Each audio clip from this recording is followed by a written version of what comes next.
Hello, and thank you for stopping by the Massachusetts Beer Reviews channel of YouTube. I am Thomas Metal 75, and this is your Massachusetts Beer Reviews live here on Saturday. I believe it is the 23rd of June, 2017. Let me turn on some extra light. 2018, I should say. And today is a beer review of one that I've seen a lot and heard a lot about. Not the world's most fancy beer, but it is Founders Solid Gold. If this will focus, there, I guess we go. Solid Gold is a 4.4% alcohol by volume premium lager of only 20 IBUs.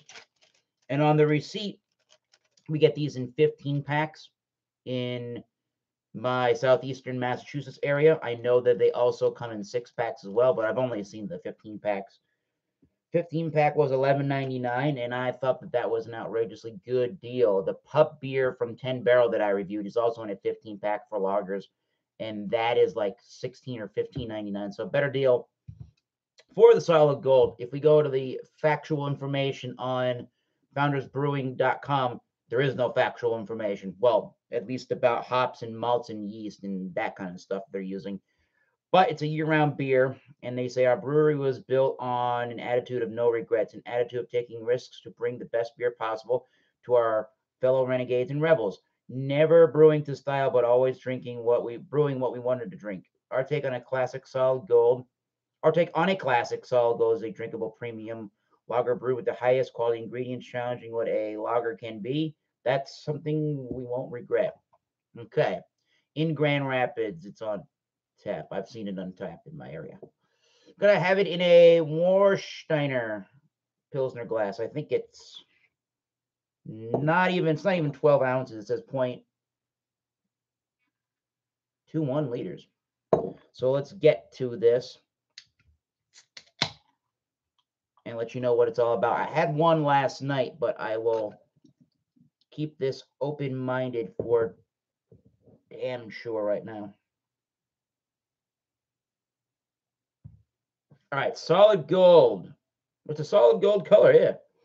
It's a little bit of a lemony yellowness to it, but I would definitely call that slightly golden and a little bit hazy, not the most see-through beer in the face of planet Earth. Lots of great looking carbonation in the Warsteiner Pilsner glass. A little above that line there, and some nice white head. Popping and fizzing for days. Let's get a nose on the solid gold from Founders. It solidly smells like a typical mass-produced lager, to be completely honest. There are a lot of sweet, bready malts and grains. Definitely white bread. Definitely some graininess to it. Definitely, I don't know if by saying premium lager, they're using an adjunct of a corn and or a rice. But I'm getting a little bit of a grassy adjuncty note too. Again, the grassiness is in there. There's light hop spice, and there's a light green earthy note going on. Don't know if they're using noble hops, but it kind of smells like a light hint of that. So let's do it. Solid Gold from Founders. Cheers, everybody. Cheers, Jay. Cheers, Gabriel Salaya.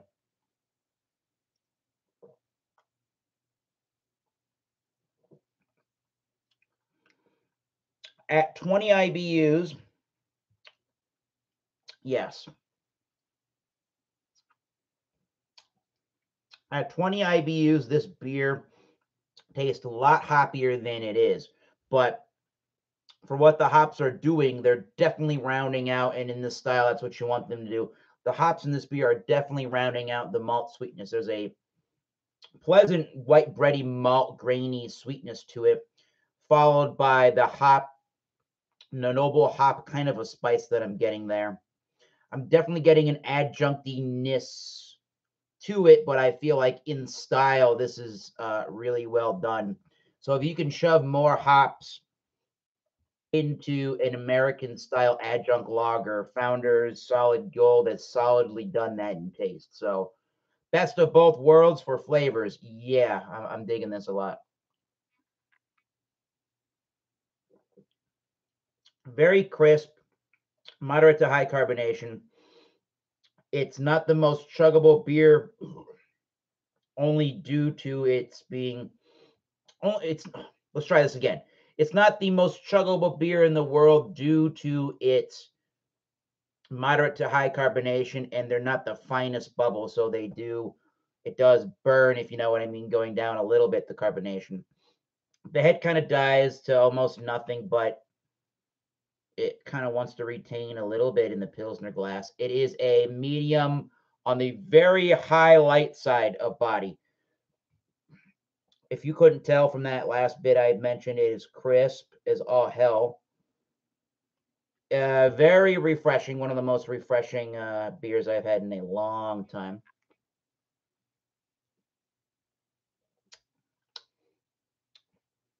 And there's a little touch.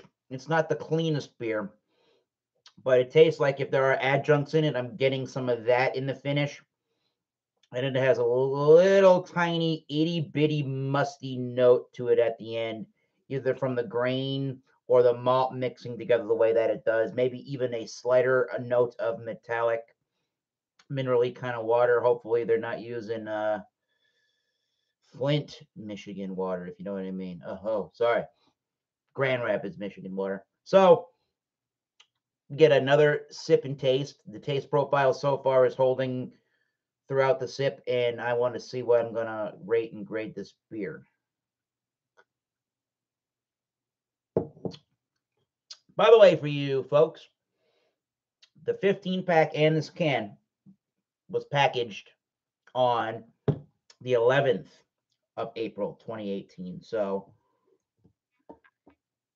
if we're going off of Anheuser-Busch, let's say, they want you to have the idea that their beers are fresh within 180 days of brewing. We are pretty fresh for this style of beer.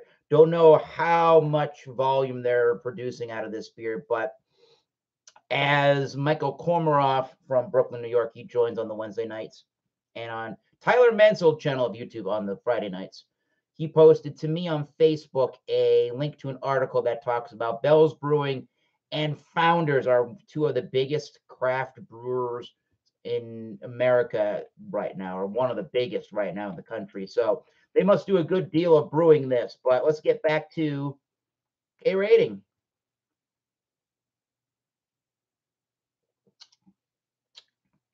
If we're calling this an adjunct lager, out of this world, great. If we're calling this a American pale lager, out of this world, great. And I can't see why to not give it a 90 personally. So 85.